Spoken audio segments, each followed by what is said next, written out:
Hello दोस्तों। स्वागत है आप सबका द खबरीलाल शो में। तो दोस्तों आज हम लेके आए हैं आपके लिए एक नया टॉपिक, तो बिग बैंग थ्योरी। इसके बारे में आप सब लोगों ने पहले ही सुन रखा होगा, लेकिन ये सबसे मोस्ट एक्सेप्टेड थ्योरी कैसे बन गई और ये जो दिया है ये थ्योरी को, वो है जॉर्ज मेलिट्रे ने। ये साइंटिस्ट हैं, विजनरी साइंटिस्ट हैं। उस टाइम पे कुछ हुआ नहीं करता था, फिर भी इन्होंने ऐसे ही बता दिया कि हाँ बाहर इमेजिन करके प्लैनेट्स रोटेट कर रहे हैं, हम सन के अराउंड रोटेट करते हैं सब कुछ। तो हाँ, हैं इंटेलिजेंट हैं जॉर्ज मेलिट्रे। तो इनकी थ्योरी क्या कहती है, चलो हम पहले वो सुन लेते हैं। A gigantic explosion that causes matter to expand in all direction to form galaxies and other celestial bodies. इन्हें कहने का मतलब ये है कि एक एक्सप्लोजन हुआ, वो एक्सप्लोजन जहाँ जाके एक्सपेंड हो गया, तो उस जो मैटर्स निकले हैं उसमें से, वो हमारे प्लेनेट और सोलर सिस्टम फॉर्म हो गया उस चीज़ से। जैसे कि एक आप समझ लीजिए एक मैटर है, ऑब्जेक्ट है, सिंगुलर है वो अकेला, पर उसमें एक हाई डेंसिटी और हाई टेम्परेचर है, मतलब बहुत दबाव है और बहुत ज़्यादा तापमान है उस चीज़ पे। तो वो एक इस मतलब उस स्टेट में आ जाता है कि वो ब्लास्ट हो जाएगा। समझिए एकदम वही हुआ है।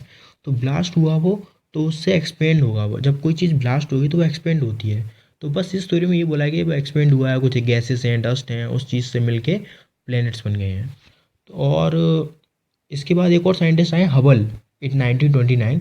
उन्होंने हमसे ये बोला कि गैलेक्सीज आउटसाइड अवर मिल्की वे गैलेक्सी, हमारी गैलेक्सी का नाम है milky way Galaxy, were all moving away from our galaxies. इसका मतलब ये है कि हमारी अकेली गैलेक्सीज नहीं है, मतलब हमारी अकेली गैलेक्सी नहीं है पूरे ब्रह्मांड में। यहाँ पे और भी गैलेक्सीज हैं जो हमारे इर्द गिर्द मूव कर रही हैं। ये बताया गया है 1929 में। तब तक तो टेक्नोलॉजीज आ गई थी, और ये सपोर्ट करता है बिग बैंग थ्योरी को। इसके बाद अगर आप ऐसे समझें कि ये एक्सपेंडेशन कैसे हुआ, हमें समझ नहीं आ रहा, इसे समझाइए कैसे हुआ, तो हम ये समझाते हैं आपको।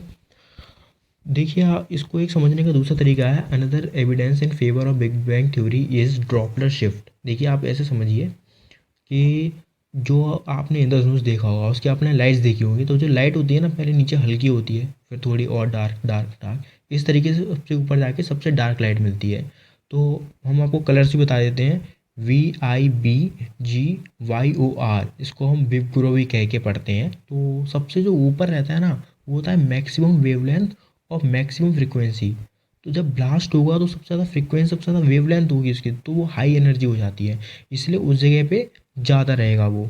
और उसके बाद कम कम कम कम होके, जैसे कि जैसे जैसे धीरे धीरे एक्सपेंड होगा, तो दूर जाते हुए अपनी वो क्या बोलते हैं, फील्ड उसकी कम हो जाएगी, फील्ड में पावर कम हो जाएगी। तो ये एक तरीके से एक्सपेंडेशन और उस ब्लास्ट करने के प्रोसेस को समझा रहा है ये थ्योरी, जो कलर थ्योरी है ना, कलर की वेवलेंथ थ्योरी है वो। इसके अलावा रेड शिफ्ट बताते हैं आपको। रेड शिफ्ट का मतलब है एक्सपेंशन ऑफ यूनिवर्स। अगर रेड शिफ्ट हो रही है, इसका मतलब एक्सपेंडेशन हो रहा है, और अभी भी एक्सपेंड कर रहा है हमारा सोलर सिस्टम। इसके बाद होता है ब्लू शिफ्ट। ब्लू शिफ्ट का मतलब होता है कॉन्ट्रैक्शन ऑफ यूनिवर्स। बहुत सी गैलेक्सीज हैं जो कि ख़त्म हो गई हैं because of contraction of universe, जिस क्योंकि उनका जो सोलर सिस्टम है वो धीरे धीरे कम होता जाता है, वहाँ के जो प्लैनेट्स हैं वो ख़त्म हो जाते हैं। और this is all the explanation of big bang theory. अगर आपको पसंद आया होगा तो प्लीज़ सब्सक्राइब कीजिए हमारे चैनल को, और हम लाएंगे ऐसी और स्टोरीज़ भी लाएंगे आपकी डिमांड पे। Thank you so much.